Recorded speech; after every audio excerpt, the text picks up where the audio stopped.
Madam, ಇನ್ನು ಉದ್ಯಮದ ಬಗ್ಗೆ ಮಾತನಾಡಿದ್ರೆ, ಈ ಉದ್ಯಮವನ್ನ ಆರಂಭಿಸಿರ್ತಾರೆ, ಹಲವಾರು ಏರಿಳಿತಗಳು ನಡೆಯುತ್ತೆ, ಕಷ್ಟ ಸುಖಗಳು ನಡೆಯುತ್ತೆ, ಲಾಭ ನಷ್ಟಗಳು ನಡೆಯುತ್ತೆ. ಇದೆಲ್ಲ ಆದ್ಮೇಲೆ ಒಂದು ಬಾರಿ ಉದ್ಯೋಗ ಕ್ಲೋಸ್ ಆಗಿರುತ್ತೆ. ಅಂಥವ್ರು ಮತ್ತೆ ಆ ಉದ್ಯೋಗನ ಪ್ರಾರಂಭ ಮಾಡ್ಬೇಕಾ, ಆ ಉದ್ಯಮನ ಸ್ಟಾರ್ಟ್ಅಪ್ ಮಾಡ್ಬೇಕಾ ಬೇಡವಾ ಅನ್ನುವಂಥ ಗೊಂದಲದಲ್ಲಿದ್ರೆ ಅಂಥವ್ರು ಕೂಡ ಇದನ್ನ ತಗೊಂಡೋಗಿ ಇಟ್ಕೊಂಡ್ರೆ ಅಭಿವೃದ್ಧಿ ಆಗತ್ತಾ? ನೋಡಿ, ಕೆಲವ್ರಿಗೆ ಉದ್ಯೋಗ ಏನಕ್ಕೆ ಸ್ಟಾಪ್ ಆಗುತ್ತೆ ಅಂದ್ರೆ ಅವರ ಒಂದು ಜಾತಕವನ್ನ ತೋರ್ಸ್ಕೊಂಡಿರೋದಿಲ್ಲ. ಏನೋ ಒಂದು, ಇವಾಗ ನೋಡಿ, ನಮ್ಗೆ ಶುಕ್ರ ಚೆನ್ನಾಗಿರಲ್ಲ ಅನ್ಕೊಡಿ, ನನ್ಗೆ ಪಾರ್ಲರ್ ಉದ್ಯೋಗ ಆಗೋದಿಲ್ಲ. ಆದ್ರೂ ನಾನು ಯಾರನ್ನೂ ಕೇಳಿರಲ್ಲ, ನನ್ನ ಪ್ಯಾಷನ್ಗೆ ನಾನು ಬ್ಯೂಟಿ ಪಾರ್ಲರ್ ಮಾಡ್ಬಿಡೋದು. ಒಂದಷ್ಟು ಜನ ನನ್ಗೆ ಅದ್ರಲ್ಲಿ ಅಭಿರುಚಿನೂ ಇರೋದಿಲ್ಲ, ನನ್ಗೆ ಅದ್ರ ಬಗ್ಗೆ ಏನು ಗೊತ್ತೂ ಇರಲ್ಲ. ದುಡ್ಡಿದೆ ಅಂತ ಪಾರ್ಲರ್ ಓಪನ್ ಮಾಡ್ಬಿಡೋದು, ಒಂದಷ್ಟು ಜನ ಕೆಲ್ಸಕ್ಕೆ ಇಟ್ಬಿಡೋದು, ಅದೊಂದು ಪ್ಯಾಷನ್ ಆಗ್ಬಿಟ್ಟಿದೆ. ಆಮೇಲೆ ಲಾಸ್ ಆಗೋದು. ಹೌದು. ಯಾಕೆ ಅಂದ್ರೆ ಇವ್ರ ಜಾತಕಕ್ಕೆ ಅದು ಮ್ಯಾಚ್ ಆಗಲ್ಲ, ಇವ್ರ ಜಾತಕಕ್ಕೆ ಸರೋಗ್ತಿಲ್ಲ. ಅಲ್ಲಿ ಶುಕ್ರ ಕೆಟ್ಟಿರ್ತಾನೆ, ಬುಧ ಕೆಟ್ಟಿರ್ತಾನೆ, ಗುರು ಕೆಟ್ಟಿರ್ತಾನೆ, ಮುಗೀತು. ಅದ್ರಲ್ಲಿ ಟೈಮ್ ಏನಾದ್ರು ಕೆಟ್ಬಿಟ್ಟಿದ್ರೆ ಓಪನ್ ಮಾಡಿದ್ದು 1 ವರ್ಷದ ಒಳಗಡೆನೆ ಕ್ಲೋಸ್ ಮಾಡಿಕ್ಕಿರ್ತಾರೆ. ಅದಕ್ಕೆ ನಾವು ಫಸ್ಟ್ ಏನ್ ಮಾಡ್ಬೇಕು, ನಾವ್ ಏನೇ ಒಂದು ಉದ್ಯೋಗ ಮಾಡ್ಲಿ, ಏನೋ ಒಂದು ಸಂಸ್ಥೆ ಮಾಡ್ಲಿ, ಅದ್ರ ಬಗ್ಗೆ ತಿಳ್ಕೊಳ್ಬೇಕು. ನಮ್ಗ ಆಗತ್ತಾ, ನಮ್ಗಿಲ್ವಾ, ಜಸ್ಟ್ ಒಂದು ಡೇಟ್ ಆಫ್ ಬರ್ತ್, ಒಂದು ಟೈಮು, ಏನೇನೋ ಕೇಳ್ತೀವಿ, ಅದನ್ನ ಕೊಟ್ಟು ಕೇಳ್ಕೊಂಡಾಗ ನಿಮ್ಗೆ ಈ ಉದ್ಯೋಗ ಆಗಲ್ಲ, ಅಥವಾ ನಾನು ಅದನ್ನೇ ಮಾಡ್ಬೇಕು ಅನ್ಕೊಂಡಿದೀನಿ, ನನಗದ್ ಬೇಕೇ ಬೇಕು ಅಂದ್ರೆ ನಿಮ್ ಕುಟುಂಬದಲ್ಲಿ ಇನ್ಯಾರ್ದಾದ್ರೂ ಇದೆ ನೋಡ್ಬಿಟ್ಟು ಅವ್ರ ಕಡೆಯಿಂದ ನಡೆಸಿ, ಇಲ್ಲ ಅವ್ರನ್ನ ತಗೊಂಡೋಗಿ ಕೆಲ್ಸದಲ್ಲಿ ಇಟ್ಕೊಳ್ಳಿ. ಈ ತರ ಒಂದು ಸಜೆಷನ್ ಕೊಡ್ತೀವಿ. ಮತ್ತೆ ಅದ್ರಲ್ಲಿ ಇಂಪ್ರೂವ್ಮೆಂಟ್ ಮಾಡೋ ಅಂತ ಯಾವ ಗ್ರಹ ಚೆನ್ನಾಗಿದೆ, ಅದಕ್ಕೆ ಸಪೋರ್ಟಿಂಗ್ ಗ್ರಹ ಯಾವ್ದಿದೆ ಅಂತ ನೋಡ್ಕೊಂಡು ಅದಕ್ಕೆ ಬೇಕಾಗಿರೋಂತ ಸ್ಟೋನ್ ಅನ್ನ ಕೊಡ್ತೀವಿ. ಅಲ್ಲಿಂದ ಅವ್ರು ಡೆವಲಪ್ ಆಗ್ತಾರೆ. ಇಲ್ಲ ಅವ್ರಿಗೊಂದು ಒಳ್ಳೆ ಡೇಟ್ ಕೊಡೋದು, ಇಲ್ಲ ಹೆಸರು ಚೇಂಜ್ ಮಾಡ್ಕೊಡೋದು, ಸಂಸ್ಥೆ ಹೆಸರು ಚೇಂಜ್ ಮಾಡ್ಕೊಡೋದು, ಈ ತರ. ಹಾಗಾಗಿ ಅವ್ರು ಯಾವ್ದೇ ಉದ್ಯೋಗ ಸ್ಟಾಪ್ ಮಾಡಿದ್ರೆ ಅವ್ರ ಜಾತಕಕ್ಕೆ ಅದು ಮ್ಯಾಚ್ ಆಗ್ತಿಲ್ಲ ಅಂತಂದ್ರೆ ವೇಸ್ಟ್, ಲಾಸ್. ಮತ್ತೆ ಅದ್ರಲ್ಲೇ ನೀವು ಗೇನ್ ಮಾಡಿ ಅಂತ ಕೊಡೋದು ತಪ್ಪಾಗುತ್ತೆ. ಅದಕ್ಕಿಂತ ಇನ್ನೊಂದ್ ಚೂರು ಕೆಳಮಟ್ಟದ್ದು ಒಂದು ಸಣ್ಣ ಉದ್ಯೋಗವನ್ನ ಅವ್ರಿಗೆ ಯಾವ್ದು ಮ್ಯಾಚ್ ಆಗುತ್ತೆ ಅದು ಸಣ್ಣ ಬಜೆಟ್ ಅಲ್ಲಿ ಮಾಡಕ್ಕೆ ಹೇಳ್ತೀವಿ. ಅದಕ್ಕೆ ಸಪೋರ್ಟಿಂಗ್ ಆಗಿ ಯಾವ್ಯಾವ ಸ್ಟೋನು, ಯಾವ್ಯಾವ ಬ್ರೇಸ್ಲೆಟ್ ಬೇಕು ಎಲ್ಲವನ್ನು ಕೊಡ್ತೀವಿ.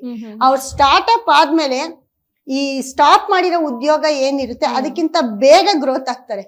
ಯಾಕೆ ಅವ್ರಿಗೆ ಆ ಉದ್ಯೋಗ ಅವ್ರಿಗೆ ಆಗ್ತಾ ಇರುತ್ತೆ, ಅವ್ರ ಗ್ರಹಗಳಲ್ಲಿ ಮ್ಯಾಚ್ ಆಗ್ತಾ ಇರುತ್ತೆ, ಜೊತೆಗೆ ನಮ್ಮ ಸ್ಟೋನ್ ಅಲ್ಲಿ ವರ್ಕ್ ಮಾಡ್ತಾ ಇರುತ್ತೆ. ಓಕೆ, ಒಂದೊಂದ್ ಕರೆ, ಬಹಳಷ್ಟು ಕರೆ ಬರ್ತಾ ಇದೆ, ಒಂದು ಕರೆ ತಗೊಳ್ಳೋಣ. ಹಲೋ ಮೇಡಮ್, ನಮಸ್ತೆ, ನಿಮ್ಮ ಹೆಸರು? ಹಲೋ, ಹೇಳಿ, ನೀವು ಅವಾಗ್ಲೇ ಮಾಡಿದ್ರಲ್ಲ ಮೇಡಮ್.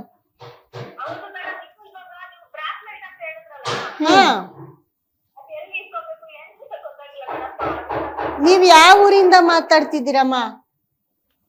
ನೀವ್ ಯಾವ ಊರಿಂದ ಮಾತಾಡ್ತಾ ಇದ್ದೀರಾ? ಗೊತ್ತು ಗೊತ್ತು ಗೊತ್ತು ಗೊತ್ತು. ನೀವು ಬೆಂಗಳೂರಿಗೆ ಬರ್ತೀರಾ? ಬೆಂಗಳೂರಿಗೆ ಬಂದ್ರೆ ಮೆಜೆಸ್ಟಿಕ್ ಅಲ್ಲೇ ನಮ್ಮ ಆಫೀಸ್ ಇದೆ. ಗ್ರ್ಯಾಂಡ್ ಮೆಜೆಸ್ಟಿಕ್ ಮಾಲ್ ಗೊತ್ತಾ ನಿಮ್ಗೆ? ಗುಬ್ಬಿ ವೀರಣ್ಣ ರಂಗಮಂದಿರ, ಮೆಜೆಸ್ಟಿಕ್. ಹಾ, ಮೆಜೆಸ್ಟಿಕ್ ಬಂದ್ರೆ ನೀವು ಮೆಜೆಸ್ಟಿಕ್ ಬಸ್ ಸ್ಟಾಪ್ ಗೊತ್ತಲ್ವಾ ನಿಮ್ಗೆ? ಅದ್ ಯಾರಿಗ್ ಗೊತ್ತಿಲ್ಲ ಹೇಳಿ? ಆ ಮೆಜೆಸ್ಟಿಕ್ ಬಸ್ ಸ್ಟಾಪ್ ಬಂದ್ಬಿಟ್ಟು ನೀವು ನಮ್ಮ ನಂಬರ್ಗೆ ಕರೆ ಮಾಡಿದ್ರೆ ನಿಮ್ಗೆ ಅಡ್ರೆಸ್ ಸಿಕ್ಕುತ್ತೆ. ಆದ್ರೆ ಅಪಾಯಿಂಟ್ಮೆಂಟ್ ತಗೋಬೇಕಾಗುತ್ತೆ. 1 ನಿಮಿಷ, ನೀವು ನಂಬರ್ ಇನ್ನೊಂದ್ಸತಿ ಹೇಳಿ ಮೇಡಮ್. ನಂಬರ್ ಹಾಕಿಸ್ಬೇಕಲ್ಲಿ ನಂಗೆ ನಾಳೆಯಿಂದ. ನಮ್ಮ ಆಫೀಸ್ ಸಂಸ್ಥೆ ನಂಬರ್ ಬರ್ಕೊಳ್ಳಿ ಅಮ್ಮ. ಕಂಟಿನ್ಯೂಸ್ ಆಗಿ ಡಿಸ್ಪ್ಲೇ ಆಗ್ತಾ ಇದೆ ಮ್ಯಾಮ್. ಎಲ್ಲಿದೆ? 97393426. ಅಲ್ಲಿ ನೋಡಿ, ನಮ್ದು ಆಫೀಸ್ ನಂಬರ್ ಹೋಗ್ತಾ ಇದೆ ನೋಡಿ. ನೇರ ಭೇಟಿಗಾಗಿ ಸಂಪರ್ಕಿಸಿ ಅಂತ ಒಂದು ನಂಬರ್ ಕೊಟ್ಟಿದೀವಿ ನೋಡಿ, ನೀವು ಆ ನಂಬರ್ಗೆ ಕರೆ ಮಾಡಿ ಬರಬಹುದು. 9739342626 ನಂಬರ್ ಇದೆ ನೋಡಿ ಅಮ್ಮ. 393422626. ಆ ನಂಬರ್ಗೆ ಕರೆ ಮಾಡಿ. ಅದು ನಮ್ಮ ಸಂಸ್ಥೆ ನಂಬರು, ನಮ್ಮ ಸ್ಟಾಫ್ ತೆಗಿತಾರೆ. ನೀವ್ ಯಾವತ್ ಬರ್ತೀರಾ ನೀವ್ ಹೆಸರು ಬರ್ಸಿ. ಇಲ್ವಾ ಅವ್ರು ಕರೆಕ್ಟ್ ಆಗಿ ಅಡ್ರೆಸ್, ಲೊಕೇಶನ್ ಎಲ್ಲ ತಿಳ್ಕೊಳ್ಳಿ. ಇಲ್ವಾ ನೀವು ನಮ್ಗೆ ಆನ್ಲೈನ್ ಮುಖಾಂತರ ಕಳ್ಸಿ ಅಂದ್ರೆ ನಿಮ್ ಅಡ್ರೆಸ್ ಕಳ್ಸಿಕೊಟ್ರೆ ನಾವು ನಿಮ್ಗೆ ನಿಮ್ ಸಮಸ್ಯೆಗೆ ಏನ್ ಬೇಕು ಅನ್ನೋದನ್ನ ನಿಮ್ಗೆ ಆನ್ಲೈನ್ ಮುಖಾಂತರನೇ ಕಳಿಸ್ಕೊಡ್ತೀವಿ. ಅದೆಲ್ಲ ನಮ್ಮ ಸಂಸ್ಥೆಯಿಂದ ತಿಳಿಸ್ಕೊಡ್ತಾರೆ. ಅದನ್ನ ಆ ನಂಬರ್ಗೆ ಕರೆ ಮಾಡಿ ಎಂಕ್ವೈರಿ ಮಾಡಿ. ನಿಮ್ಗೆ ಯಾವ ಸ್ಟೋನ್ ಹೇಳಿರ್ತೀನಿ, ಯಾವ ಬ್ರೇಸ್ಲೆಟ್ ಹೇಳಿರ್ತೀನಿ, ನೀವು ನೆನ್ಪಿಟ್ಕೊಳ್ಳಿ. ಇಲ್ವಾ ಇನ್ನೊಂದ್ಸತಿ ನಿಮ್ ಜಾತಕವನ್ನ ಕೊಟ್ಟು ಕ್ಲೀನಾಗಿ ಕೇಳ್ಕೊಳ್ಳಿ. ಓಕೆನಾ? ಇಲ್ಲ ನಮ್ಮ ಆಫೀಸ್ಗೆ ಬರ್ಬೋದು. ಓಕೆ ಅಮ್ಮ. ಇಲ್ಲ ಆ ನಂಬರ್ಗೆ ಹೇಳಿ, ಮಾಡ್ತಾರೆ, ಅವರೇ ಸಿಗ್ತಾರೆ. ಓಕೆ ಅಮ್ಮ. ಓಕೆ ಓಕೆ, ಇನ್ನೊಂದು ಕರೆ ಬರ್ತಾ ಇದೆ, ನೋಡೋಣ ಎಲ್ಲಿಂದ ಕರೆ ಮಾಡ್ತಾ ಇದಾರೆ ಅಂತ. ಹಲೋ, ನಮಸ್ತೆ. ಸ್ಪೀಕರ್ ಆನ್ ಮಾಡಿ. ಹಲೋ ಮೇಡಮ್ ಹೇಳಿ, ಎಲ್ಲಿಂದ ಮಾತಾಡ್ತೀರಾ? ಎಲ್ಲಿಂದ ಮೇಡಮ್? ಓ ನಮಸ್ತೆ ಮೇಡಮ್, ಯಾರ ಬಗ್ಗೆ ಕೇಳ್ಬೇಕಿತ್ತು? ಏನ್ ಸಮಸ್ಯೆ? ಏನ್ ಓದ್ತಿದ್ದಾರಿ ನಿಮ್ ಮಗ? ಏನ್ ಓದ್ತಿದ್ದಾರಿ ನಿಮ್ ಮಗ ಅಂದೆ. ಹೌದಾ, ಡೇಟ್ ಆಫ್ ಬರ್ತ್ ಇದೆಯಮ್ಮ? ಹೇಳಿ. 19/7/2010. ಟೈಮಿಂಗ್ಸ್ ಹೇಳಿ. 7:55. ಏನ್ ಮಾಡ್ತಿದ್ದಾರೆ ಅಂದ್ರಿ ಮಗ? ಓಕೆ ಓಕೆ, ಒಬ್ನೇ ಮಗನಾ? ನಿಮ್ ಮಗಂದು ತುಲಾ ರಾಶಿ, ಸ್ವಾತಿ ನಕ್ಷತ್ರ. ಹಲೋ, ತುಲಾ ರಾಶಿ, ಸ್ವಾತಿ ನಕ್ಷತ್ರ. ಹಾ, ಮೇನ್ ಪ್ರಶ್ನೆ ಏನ್ ಹೇಳಿ? ಹಠ ಬಾಳ ಮಾಡ್ತಾನೆ, ಸರಿಯಾಗಿ 2 ಬಿಟ್ಟಿಲ್ಲ ನೀವು, ಅದಕ್ಕೆ ಹಠ ಬಾಳ ಮಾಡ್ತಾನೆ. ಸ್ಪೋರ್ಟ್ಸ್ ಆಟ ಆಡೋದು ಜಾಸ್ತಿ, ಸ್ಪೋರ್ಟ್ಸ್ ಆಡೋದು ಜಾಸ್ತಿ, ಓದೋದ್ರಲ್ಲಿ ಕಮ್ಮಿ. ಸ್ಪೋರ್ಟ್ಸ್ ಆಕ್ಟಿವಿಟೀಸು, ಅದಕ್ಕೆ ಸೇರ್ಕೊಳ್ಳೋದು ಇದಕ್ಕೆ ಸೇರ್ಕೊಳ್ಳೋದು ಇವೆಲ್ಲ ಮಾಡ್ತಿರ್ತಾನಲ್ವಾ? ಯಾಕಂದ್ರೆ ಅವ್ನಿಗೆ ನಡೀತಾರೋ ದಶಾನು ಹಂಗಿದೆ, ಆ ಟೈಮು ಹಂಗಿದೆ. ನಿಮ್ಮನೇಲಿ ಯಾರಾದ್ರೂ ಗೌರ್ಮೆಂಟ್ ಕೆಲ್ಸದವ್ರು, ಅಧ್ಯಕ್ಷರು ಯಾರಾದ್ರೂ ಇದಾರಾ? ಹೌದಾ? ಲಗ್ನದಲ್ಲಿ ತುಂಬಾ ಸೂರ್ಯ ಬುಧ ಸಖತ್ತಾಗಿದ್ದಾರೆ ಇವನ್ಗೆ ಗೌರ್ಮೆಂಟ್ ಜಾಬ್ ಬರುತ್ತೆ, ಆದ್ರೆ ನೀವು ಓದೋದೇ ಇಲ್ಲ ಅಂತೀರಲ್ಲಮ್ಮ? ಹೌದಾ, ಸರಿ ಬಿಡಿ. 2 ಚೆನ್ನಾಗಿ ಓದಿದ್ರೆ ಗೌರ್ಮೆಂಟ್ ಕೆಲಸ ಸಿಗುತ್ತೆ ನೋಡಿ. ನಿಮ್ಮ ಮಗನಿಗೆ ಗೌರ್ಮೆಂಟ್ ಕೆಲಸ ಸಿಕ್ಕೋ ಅಂತ ಚಾನ್ಸಸ್ ತುಂಬಾ ಇದೆ. ಯಾಕಂದ್ರೆ ಮತ್ತೆ ಇನ್ನೊಂದೇನಪ್ಪಾ ಅಂತಂದ್ರೆ, ಲಗ್ನದಲ್ಲಿ ಸೂರ್ಯ ಮತ್ತೆ ಬುಧ ಇದ್ದಾರೆ. ಎಲ್ಲೋ ಒಂದ್ ಕಡೆ ನಿಮ್ ಅವ್ರ ತಾತನ ಆಸ್ತಿ, ನಿಮ್ ಮಾವನ ಆಸ್ತಿ ಇದೆಯಾ? ಅವ್ರ ತಾತನ ಆಸ್ತಿ, ತಂದೆ ಆಸ್ತಿ ಇದೆಯಾ? ಪಿತ್ರಾರ್ಜಿತ ಆಸ್ತಿ ಇದೆಯಾ? ಹಾ, ಇಲ್ಲ ಅಂದ್ರೆ ಇವರು ರಾಜಕೀಯಕ್ಕಾದ್ರೂ ಬರ್ಬೋದು. ಓದಿದ್ರೆ ಗೌರ್ಮೆಂಟ್ ಜಾಬ್, ಓದಿಲ್ಲ ಅಂದ್ರೆ ನಿಮ್ಮ ಊರು ಪಂಚಾಯತಿ ಕಟ್ಟೆ ಅಥವಾ ಇದು ಕಾರ್ಪೊರೇಟ್ರು, ಈ ತರ ಈ ಒಂದು ರಾಜಕೀಯದ ಒಂದು ಗುಣಗಳು ಜಾಸ್ತಿ ಇದಾವೆ. ಅದಕ್ಕೂ ಕೂಡ ಆಗ್ಬೋದು. ಯಾವ್ದೋ ಒಂದು ಭಾಗದಲ್ಲಿ ರಾಜಕೀಯದಲ್ಲಿ ಸೇರ್ತಾರೆ ಅಂತ ಹೇಳುತ್ತೆ. ಸೊ ಹಾಗಾಗಿ ಕಷ್ಟಪಟ್ಟು ಓದಿಸಿ, ಓದಿಲ್ಲ ಅಂತ ಅಂದ್ರೆ ಈ ಒಂದು ಸೆಕ್ಟರ್ ಅಲ್ಲಿ ಇರ್ತಾರೆ ಅಂತ ಬಲವಾಗಿ ಹೇಳುತ್ತೆ. ಮತ್ತೆ ಜಾತಕ ತುಂಬಾ ಚೆನ್ನಾಗಿದೆ. ಅವ್ರ ತಂದೆ ಏನ್ ಮಾಡ್ತಾರೆ?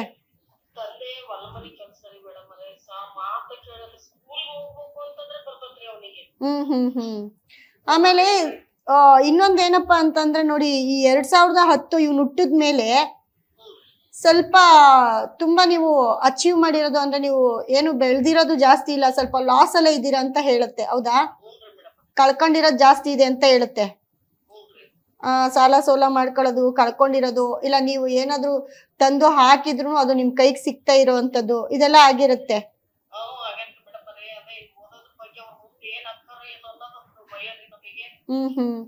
ನಿಮ್ಮ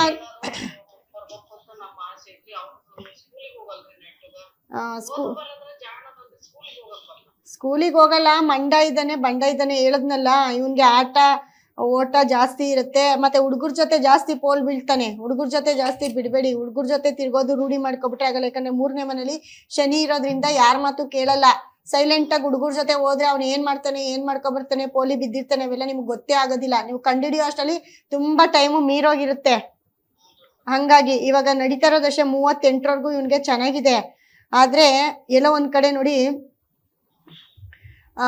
ಅವ್ರ ತಂದೆಗೆ ಸ್ವಲ್ಪ ಲಾಸ್ ತೋರ್ಸುತ್ತೆ. ಅವ್ರ ತಂದೆಗೆ ದುಡ್ಡು ಕಾಸಿನ ವಿಚಾರದಲ್ಲಿ ಸ್ವಲ್ಪ ಏನು ಅಂತ ಹೇಳ್ಗೆ ಇಲ್ಲ, ಅದನ್ನ ತೋರ್ಸುತ್ತೆ. ಹೌದಾ? ಇವನ್ಗೆ ಎಜುಕೇಶನ್ಗೆ ಸಂಬಂಧಪಟ್ಟಿರೋ ಒಂದು ಬ್ರೇಸ್ಲೆಟು, ನಮ್ಮ ನಂಬರ್ ಕಾಣಿಸ್ತಿದೆ ಅಲ್ವಾ, ಸಂಸ್ಥೆ ನಂಬರು, ಅದಕ್ಕೆ ಕರೆ ಮಾಡಿ ಎಜುಕೇಶನ್ಗೆ ಅಂತ ಒಂದು ಬ್ರೇಸ್ಲೆಟ್ ಕೊಡ್ತೀವಿ. ಇದು ಆನ್ಲೈನ್ ಅಲ್ಲಿ ತರ್ಸ್ಕೋಬಹುದು ನೀವು. ನಿಮ್ ಕಡೆಯವರೆಲ್ಲ ಬಹಳ ಜನ ನಮ್ಮ ಹತ್ರ ಸ್ಟೋನ್ಸ್ ಬ್ರೇಸ್ಲೆಟ್ ಎಲ್ಲ ತರ್ಸ್ಕೊಂಡಿದ್ದಾರೆ. ಹಂಗಾಗಿ ಆ ಒಂದು ಬ್ರೇಸ್ಲೆಟ್ ಅವ್ನ ಕೈಗೆ ಹಾಕಿ, ಅಲ್ಲಿ ಸ್ವಲ್ಪ ಅವನಿಗೆ ಬುದ್ಧಿ ಸ್ವಲ್ಪ ಚೇಂಜ್ ಆಗುತ್ತೆ. ಈ ಪೋಲಿ ಬುದ್ಧಿ ಎಲ್ಲ ಬಿಟ್ಟು ಸ್ವಲ್ಪ ಗಮನ ಕೊಡ್ತಾನೆ ಅಂತ ಹೇಳ್ಬೋದು. ಆದ್ರೆ ಎಲ್ಲೋ ಒಂದ್ ಕಡೆ ಅವನು ಯಾವತ್ತಾದ್ರೂ ಒಂದಿನ ಒಬ್ಬ ರಾಜಕೀಯ ವ್ಯಕ್ತಿ ಆಗ್ತಾನೆ ಅಂತ ಅವನ ಜಾತಕ ತುಂಬಾ ಬಲವಾಗಿ ಹೇಳ್ತಿದೆ. ಅದು ನಿಮ್ಗೆ ಇವತ್ತು ಗೊತ್ತಾಗಲ್ಲ, ನಾಳೆ ಗೊತ್ತಾಗುತ್ತೆ. ಇವತ್ತು ಅವನು ಓದ್ದಿರ ಇರ್ಬೋದು, ಆದ್ರೆ ಜಾತಕ ಚೆನ್ನಾಗಿದೆ, ಫ್ಯೂಚರ್ ಚೆನ್ನಾಗಿದೆ.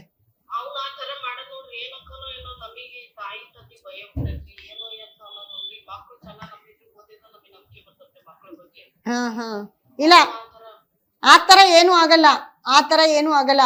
ಇವಾಗ ಓದ್ದವ್ರೆಲ್ಲ ಹೋಗಿ ಪ್ರೈಮ್ ಮಿನಿಸ್ಟರ್ಗಳಾಗಲ್ಲ, ಮಿನಿಸ್ಟರ್ಗಳಾಗಲ್ಲ, ಅಥವಾ ಹೋಮ್ ಮಿನಿಸ್ಟರ್ಗಳಾಗೋದಿಲ್ಲ, ಎಜುಕೇಶನ್ ಮಿನಿಸ್ಟರ್ ಆಗಲ್ಲ. ಅವ್ರು ಓದ್ಬಿಟ್ಟೆ ಆ ತರ ಪೋಸ್ಟ್ ಅಲ್ಲಿ ಇರ್ಬೇಕು ಅಂತ ಏನಿಲ್ಲ. ಓದ್ದೇ ಇರೋರೇ ಜಾಸ್ತಿ ಆ ತರ ಪೋಸ್ಟ್ ಅಲ್ಲಿ ಇರ್ತಾರೆ. ಬಟ್ ನಿಮ್ಮ ಮಗನಿಗೂ ರಾಜಕೀಯದ ಅಭಿರುಚಿ ತುಂಬಾ ಇದೆ, ಅದಕ್ಕಾಗಿ ಆದ್ರೂ ಓದ್ಲೇಬೇಕು. ಈ ಜನರೇಷನ್ಗೆ ಓದು ಮುಖ್ಯ ಇರುತ್ತೆ. ಓದಿ ಅವನು ಏನಾದ್ರು ಅಚೀವ್ ಮಾಡಿದ್ರೆ ಅದ್ರಲ್ಲಿ ತುಂಬಾ ಸ್ವಲ್ಪ ಇದಿರುತ್ತೆ. ಹಾಗಾಗಿ ನೀವು ನಮ್ ನಂಬರ್ಗೆ ಕರೆ ಮಾಡಿ ಒಂದೇ ಒಂದು ಬ್ರೇಸ್ಲೆಟ್, ಅಂದ್ರೆ ಓದೋದಕ್ಕೆ ಅವನಿಗೆ ಜ್ಞಾನ ಬರೋದಕ್ಕೆ ಒಂದು ಬ್ರೇಸ್ಲೆಟ್ ನ ಕಳಿಸ್ಕೊಡ್ತೀವಿ. ಅದನ್ನ ನೀವು ಅವನ ಬಗ್ಗೆ ನಾಳೆ ಕೇಳಿ ಆಯ್ತಾ. ನಾಳೆ ಇದೇ ಟೈಮಿಗೆ ಬರ್ತೀನಿ, ನಾಳೆ ಕೇಳಿ. ತುಂಬಾ ಜನ ವೇಟಿಂಗ್ ಅಲ್ಲಿ ಇದಾರೆ, ಅವ್ರಿಗೂ ಹೇಳೋಣ. ಒಬ್ಬ ಮಗನ್ ಕೇಳಿದಿರಲ್ಲ, ಅಷ್ಟಕ್ಕೆ ಸಂತೋಷ ಪಡಿ. ಓಕೆನಾ? ಓಕೆ, ಧನ್ಯವಾದ. ಥ್ಯಾಂಕ್ ಯು ಕರೆ ಮಾಡಿದ್ದಕ್ಕಾಗಿ. ಮ್ಯಾಮ್ ಅವ್ರು ಹೇಳ್ತಾ ಇದ್ರು, ಇನ್ನು ಮಕ್ಕಳ ವಿಚಾರದಲ್ಲೂ ಕೂಡ ಮಕ್ಕಳು ಮಾತು ಕೇಳಲಿಲ್ಲ, ಈ ರೀತಿ ಹಾಳಾಗ್ಬಿಡ್ತಾರೆ ಅನ್ನುವಂತಹ ಭಯ ಇರುತ್ತೆ. ಈ ಒಂದು ಬ್ರೇಸ್ಲೆಟ್ ಇಂದ ಮಕ್ಕಳು ಒಳ್ಳೆ ಗುಣಗಳನ್ನ ಕಲಿಯುವಂತಹ ಸಾಧ್ಯತೆಗಳಿರುತ್ತೆ. ಆ ಜೊತೆಗೆ ದೂರದಲ್ಲಿರೋರು ಹೇಗೆ ನಿಮ್ಮ ಹತ್ರ ತೆಗೆದುಕೊಳ್ಬೇಕು ಅಂತ ಹೇಳೋದು ನೋಡಿ, ನಾನು ಹೇಳ್ದೆ ಅಲ್ವಾ ಅವಾಗ್ಲೇನೆ, ಎಲ್ಲೋ ಒಂದ್ ಕಡೆ ಮಕ್ಳಿಗೆ ಏನಾಗತ್ತಪ್ಪ ಅಂತಂದ್ರೆ, ಅವರು ಈ ಪೇರೆಂಟ್ಸ್ಗೆ ನೋಡಿ ತುಂಬಾ ಇವರು ರೈತರಿಗೆ ಏನಾಗುತ್ತೆ, ರೈತರು ಪೇರೆಂಟ್ಸ್ಗೆ ನಮ್ಮ ಮಕ್ಳು ಓದ್ಬೇಕು, ಏನೋ ಒಂದಾಗ್ಬೇಕು ಅಂದ್ರೆ, ಆದ್ರೆ ಆ ಮಗುಗೆ ಸೂರ್ಯ ಮತ್ತೆ ಬುಧ ತುಂಬಾ ಬಲವಾಗಿ ಇರೋದ್ರಿಂದ ಆ ಮಗು ಓದಿಲ್ಲ ಅಂದ್ರು ಅವನ್ಗೆ ರಾಜಕೀಯದಲ್ಲಿ ಬಹಳ ಇಂಟ್ರೆಸ್ಟ್. ರಾಜಕೀಯದಲ್ಲಿ ಆ ಊರಿಗೆ ಏನಾದ್ರೂ ಒಬ್ಬ ವ್ಯಕ್ತಿ ಆದ್ರೆ ಅವನು ಬಹಳ ಗಟ್ಟಿ ಇದ್ದಾನೆ, ಪೋಲಿ ಇದ್ದಾನೆ ಅಂದ್ರೆ ಯಾರನ್ನೇ ಬಂದು ಎದುರಿಸೋ ಶಕ್ತಿ ಅವನಿಗಿದೆ. ನಾಯಕತ್ವದ ಗುಣಗಳ ನಾಯಕತ್ವದ ಗುಣ ಇರುತ್ತೆ. ನಾಯಕತ್ವದ ಗುಣ ಇರೋರೆಲ್ಲ ಓದ್ಲೇಬೇಕು ಅಂತ ಹೇಳಿಲ್ಲ. ಓದಿರೋರೆಲ್ಲ ನಾಯಕರಾಗಕ್ ಸಾಧ್ಯ ಇಲ್ಲ. ಅವ್ರು ಏನಿದ್ರು ಡಿಸೆನ್ಸ್, ನಮ್ಗೆ ಓದಿರ್ತೀವಿ, ಯಾಕಂದ್ರೆ ಆ ಗ್ರಹಗಳ ಕ್ವಾಲಿಟಿನ ತರ್ತವೆ. ಹಾಗಾಗಿ ನೋಡಿ, ಅವ್ರ ಮನೇಲಿ ಯಾರಿಗೂ ಗೌರ್ಮೆಂಟ್ ಜಾಬ್ ಇಲ್ಲ, ಆದ್ರೆ ಅವನು ಓದಿದ್ರೆ ಗೌರ್ಮೆಂಟ್ ಜಾಬ್ ಸಿಕ್ಬಹುದು, ಆದ್ರೆ ಅವನು ಓದಲ್ಲ ನನ್ ಪ್ರಕಾರ. ಯಾಕಂದ್ರೆ ಆ ಓದೋ ದಶೆಗಳೆಲ್ಲ ಮುಗ್ದೋಗಿದೆ. ಅವನ್ಗೆ ರಾಹು ದಶೆ, ನಾನು ಹೇಳ್ದೆ, ಈ ಆಟ ಆಡೋದು, ಸ್ಪೋರ್ಟ್ಸ್ ಅಲ್ಲಿ ಹೊಡಿಯೋದು, ಯಾರಿಗಾದ್ರೂ ಒಂದಿಬ್ರಿಗೆ ಹೊಡೆದ್ ಅಂದ್ರೆ ಹೊಡೆದು ಬರೋದು, ಈ ತರ ಕ್ವಾಲಿಟೀಸ್ ಜಾಸ್ತಿ ಇದೆ. ಯಾಕಂದ್ರೆ ತಾಯಿ ಬೇಜಾರ್ ಬೀಳ್ತಾರೆ ಅಂತ ನಾವ್ ಅದನ್ನ ಸ್ವಲ್ಪ ಇದ್ ಮಾಡ್ಬೇಕು. ಈ ಬ್ರೇಸ್ಲೆಟ್ ಹಾಕೊಂಡಾಗ ಇವಾಗ ಓದಿ ನಾಯಕರಾಗೋದು ಬೇರೆ, ಓದಿರೋ ನಾಯಕರಾಗೋದು ಬೇರೆ. ಸ್ವಲ್ಪ ಎಲ್ಲೋ ಒಂದ್ ಕಡೆ ಆ ಓದಿನ ಜ್ಞಾನ ಬರುತ್ತೆ. ತಡಿಯಪ್ಪ, ನಾನು ಒಂಚೂರು ಸ್ಕೂಲ್ಗೆ ಹೋಗ್ಬೇಕು, ಅಟ್ಲೀಸ್ಟ್ ಜಸ್ಟ್ ಪಾಸ್ ಆದ್ರೂ ಆಗ್ಬೇಕು. ಪಾಸ್ ಆಗಿಲ್ಲ ಅಂದ್ರೆ ಹೋಗಿ ಸ್ಕೂಲಲ್ಲಿ ಕುತ್ಕೊಂಡು ಎದ್ದು ಬರ್ಬೇಕು ಅನ್ನೋ ಒಂದು ಜ್ಞಾನ ಬರುತ್ತೆ.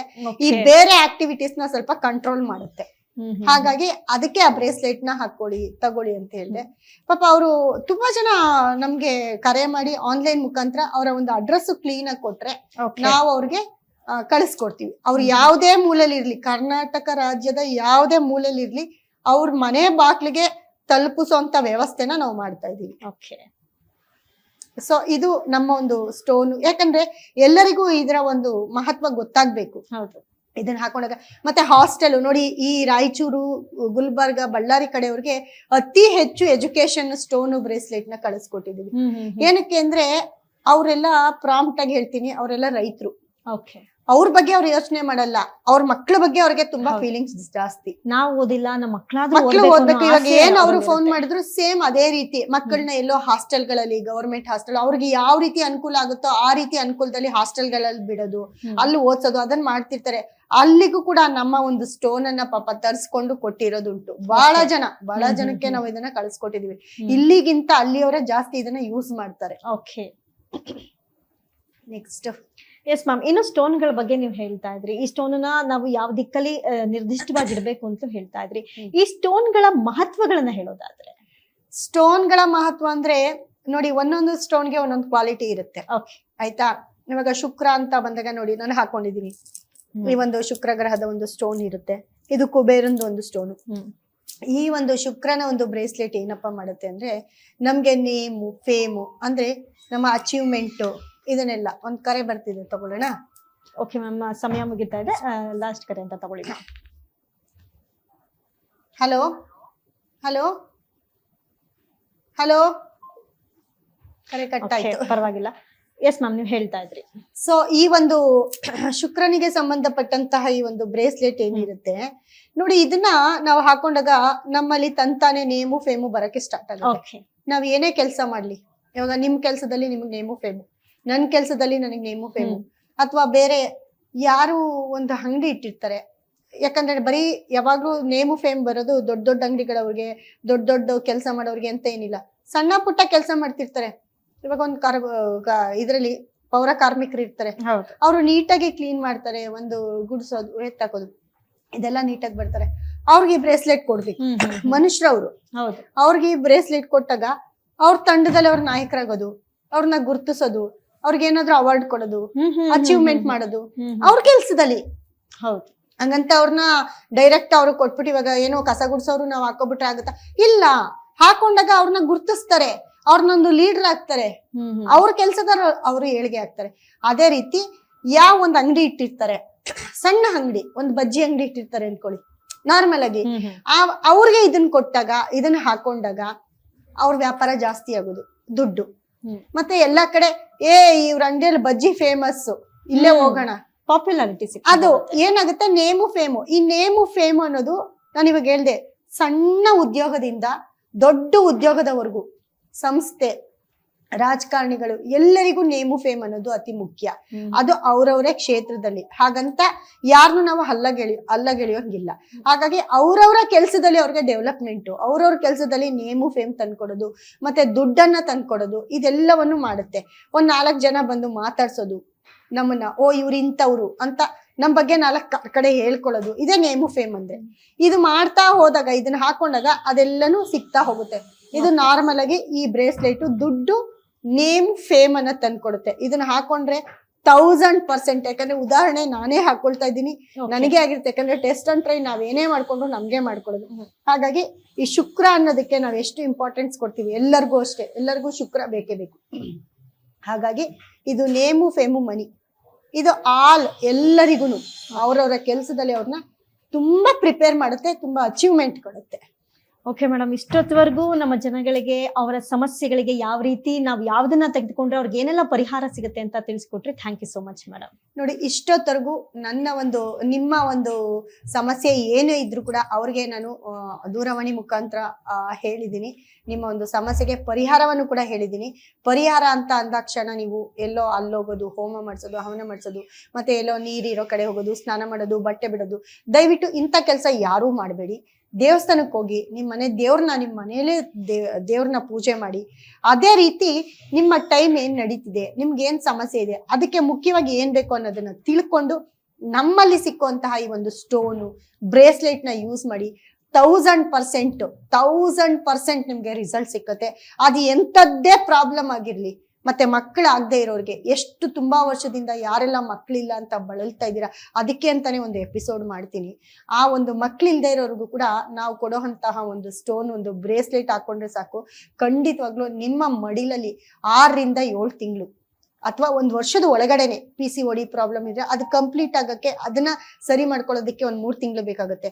ಹಾಗಾಗಿ ನಮ್ಗೆ 6 ರಿಂದ 7 ತಿಂಗಳಲ್ಲಿ ಖಂಡಿತವಾಗ್ಲೂ ನಿಮ್ಗೆ ರಿಸಲ್ಟ್ ಸಿಕ್ಕತ್ತೆ. ಆ ಮಕ್ಕಳಿಗೆ ಡೇಟ್ ಕೂಡ ನೀವು ನಮ್ಮ ಹತ್ರನೇ ತಗೋಬೇಕು, ಆ ರೀತಿ ಒಂದು ಪಾಸಿಟಿವ್ ನಾವು ಕೊಡ್ತೀವಿ. ಹಾಗಾಗಿ ಬೇರೆ ಏನೂ ಇಲ್ಲ, ನಾವು ನಿಮ್ಗೆ ಯಾವ ಗ್ರಹಗಳನ್ನ ಅಳವಡಿಸಿ ಕೊಡ್ತೀವಿ ಅಷ್ಟೇನೆ.